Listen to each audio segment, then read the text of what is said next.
Dixon, who secured Trump's endorsement last week, will face Democratic Gov. Gretchen Whitmer in an election that will have major implications for the next presidential race. Mitch. Tudor Dixon has won Michigan's Republican nomination for governor, NBC News projects, emerging from one of the year's most turbulent primaries in a state where the general election will have major implications for the next presidential race.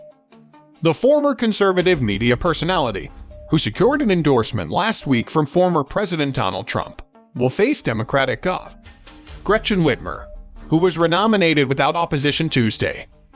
Early results placed Dixon ahead of four rivals, including chiropractor Garrett Soldano, Kevin Rink, a former Detroit area car dealer who loaned $10 million to his campaign, and Ryan Kelly, a real estate broker and right-wing activist who was briefly a frontrunner after his arrest on misdemeanor charges of being involved in the insurrection at the U. Capitol on Jan. 6, 2021. Dixon, addressing supporters at a downtown Grand Rapids hotel, took sharp aim at Whitmer. She repeatedly criticized the governor's lockdown orders during the early days of COVID while pressing her own family-friendly agenda. Now we have the opportunity to truly hold Gretchen Whitmer accountable for the pain she's inflicted on each and every one of us during the past 4 years, Dixon said. In an emailed statement after the race was called, Whitmer campaign spokesperson Maeve Cole said that Dixon will drag Michigan backwards.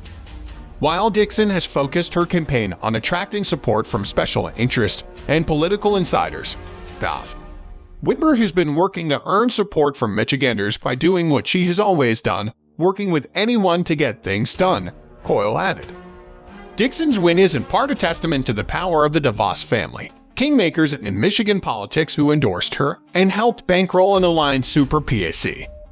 And her victory gives Trump another ally within striking distance of a governorship and the authority to certify election results. Trump continues to falsely claim that a second term was stolen from him in 2020 and is teasing another run in 2024. At debates, Dixon answered affirmatively when asked if she believed Trump won Michigan, which went narrowly to President Joe Biden. She also has embraced disproven theories that fraud and untoward efforts by Democratic office holders tipped the election to Biden. But Dixon's rhetoric has been less consistent and less forceful than claims echoed by other Trump allies in Michigan and across the country. In the closing days of the race, her opponents questioned her loyalty to the former president, seizing on a Fox News Sunday interview in which Dixon dodged when asked if she believed the 2020 election was stolen. After casting her ballot Tuesday morning near her home in western Michigan, Dixon similarly sidestepped the reporter's request to clarify her position. "You know what? Today I think that's not an appropriate question," Dixon replied, adding that she was focused on her own election. "We've answered that quite a few times." Dixon thanked each of her opponents by name Tuesday night. "I want to thank them," she said, "for giving themselves in this effort to better the state." Dixon can count on national buy-in for her bid to unseat Whitmer. The Republican Governors Association, which has warily approached other GOP candidates this year, quickly congratulated her. "We couldn't be more excited to support Tudor Dixon this fall to end Whitmer's disastrous tenure," the group's co-chairs, Doug Ducey of Arizona and Pete Ricketts of Nebraska, said in an emailed statement.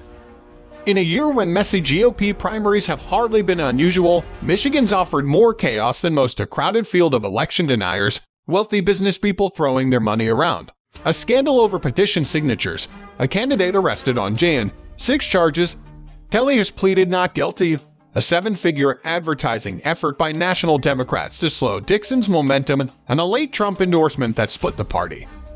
Dixon appeared to be on track to clinch the nomination even before Trump weighed in. After entering the race as an unknown political quantity with low poll numbers and little cash, she capitalized on the missteps of better-positioned rivals. Her opponents even before, but especially after, her evasive Fox News interview had argued that the DeVos endorsement would make Dixon beholden to the establishment and, in the case of former Education Secretary Betsy DeVos, to a Trump turncoat who resigned from his cabinet after blaming him for the deadly violence on Jan. 6. The DeVos-funded Super PAC gave Dixon air cover, spending more than $2.5 million on ads, according to the ad tracking firm Ad Impact. Dixon spent only $118,000. Rink put more than $1 million behind advertising that tied Dixon to DeVos and other GOP figures portrayed as Renos were Republicans in name only. Soldano, who built a devoted grassroots following by protesting Whitmer's COVID policies, routinely attacked Dixon's establishment patrons at debates. The GOP infighting and nastiness could fester into the fall. Soldano, in an interview Sunday with NBC News after a campaign event in Warren, said he would support Dixon if she won the primary, but would do little to activate his fervent supporters for anyone other than himself. "It's definitely fractured right now," Soldano said of the party. Despite efforts to frame her as an insufficiently conservative instrument of the establishment, Dixon projects a hardline stance against abortion that Democrats have seized on to paint her as an extremist. Dixon favors exceptions only when the mother's life is at risk. She favors phasing out the state's personal income tax and talks frequently about parents' rights and education in front of the culture wars embraced by GOP candidates nationwide amid battles over the propriety of teaching students about racism and sexual orientation. She also has attacked the use of gender-neutral language as part of a war on women. Dixon, Trump told listeners of a brief telephone rally he hosted for her Monday night, has been on the front lines of the battle against left-wing indoctrination of our children. In a statement, Lavora Barnes, the chair of the Michigan Democratic Party, vowed to continue to hold Dixon accountable for her disastrous plans and baseless conspiracy theories. Few would have predicted Dixon's rise.